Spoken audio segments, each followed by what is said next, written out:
magaalada Baydhabo ee xarunta kumeel gaarka oo maamulka Koonfur Galbeed ayaa waxa lagu qabtay kulan looga hadlayay sidii xal waara looga gaari lahaa raadadkii oo xanuunka COVID-19 bulshada gobolada Koonfur Galbeed ku nool uu ku reebay iyo sidoo kale sidii looga hortagi lahaa maadaama xanuunka COVID-19 uu wali sii jiro Soomaaliyana kiisas kala duwan maalmihii la soo dhaafay halkaasi laga helayay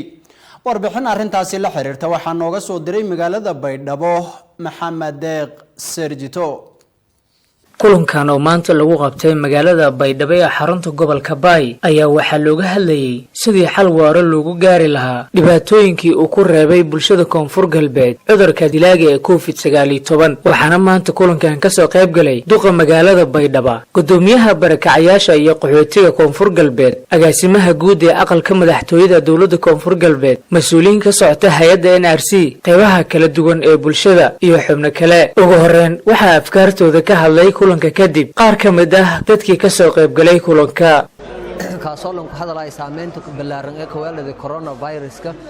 dhaqaalaha bulshada ka nool magaalada Baydhabo iyo guud ahaan Koonfur Galbeed ma rekornahay coronavirus ee saameyn kawaalada caalamka guud ahaan iyo gaar ahaan magaalada Baydhabo saameyntaas oo dhinaca dhaqaalaha leh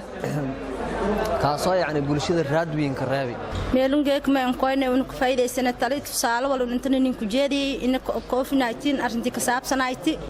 ini uu geeka wala reedkan roogan wala ku sheegno wala dibniisheena wala faa'iido uu ku qaadaan in wala reedkan roogan uu sheegno eeda faa'iido weyn uu ku deerni saameynta bileerino usnii wala number 2 dhalinyarada wala saameyn uu ku waaladi wali hay barnaamijkan dhalinyarada ee shaqeeyay waliba dhalinyarada Soomaali dadkii isdiir khaasatan dhalinyarada ee shaqeeyay wala jara dadka shaqalaanta naqdi ama shaqooyin Soomaali la raaysan bindi ligilay wala naqdeena dhalinyarada damwadaag waa mashruuc eed muhiim ah geekan in munaasabadan lagu hadalna eed muhiim ah mashruucaas oo walbadan qobadahay waana wali ku dareeree degmada Baydhabo iyo degmada Afgooye hay'ado badan ayaa ku qayb qaadayaan hay'adoogaasaytii sida hadda ku dhawaajiyay Cabdi Cismaan kadibna xal loogu raadiyo bulshada iyada waxaan leeyahay qodobada jiritaanka dawladnimo marka baahida inay ka timaado bulshada ay sare u soo kacdo ilaa dawladdu iyo maamulkii u sameeyay ay timaado dhawaatada mayb wax cudurkan Ilaahay subhanahu wa ta'ala inuu badbaadiyay badadiis maadaama meel badan oo Soomaaliya ka sheegay laakiin meelo meel raayis geekan ka dhawaata badan may baan maleynaa Soomaaliya hadda wasaaradda qorsheynta siisan ogtiin oo agaasimaha sharaxay may haytay qayb kumad iyo maamulkii u sameeyay laakiin meelo meel raayis geekan baahida inay ka timaado ka dhawaata badan may baan maleynaa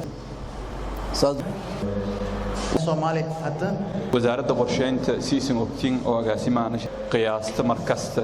lagu saxwaysiinay kumadaha tirada barakacayaasha oo eedan badan agaasimaha aqalka madaxtooyada dawladda Koonfur Galbeed Cabdullaahi Cali Watiin ayaa wax badan tilmaamay dhibaatooyinka uu reebay caabuqa COVID-19 December sanadkii hore ilaa iyo geekun roog ma soo wadanka iyo caalamku dhan ku socday cudurkan may baa corona tumasaga lankasaw kaasoo daban dhibaatooyin injeesidii adduunyada haddana gaar ahaan may baa wadamada may baa Soomaaliya oo kale oo saboolka may bayaan dhibaato gaar may baa injeesidii saas darteed cudurka may baa dhibaatooyin far badan la kooy ulaasi badan la kooy oo dhini badan taabadayaan taas marka may baa shirkan geek saabsan yahay ulaasidaasi sidii bahalahay amaantii hojarmay baa dadka bulshada ku horseedeen cudurka COVID-19 oo aan wali dalka laga cirib tirin haddana waxa uu saameyn uu ku reebay qaybaha kala duwan ee bulshada Maxamed Deeq Serjito RTN TV Baydhabo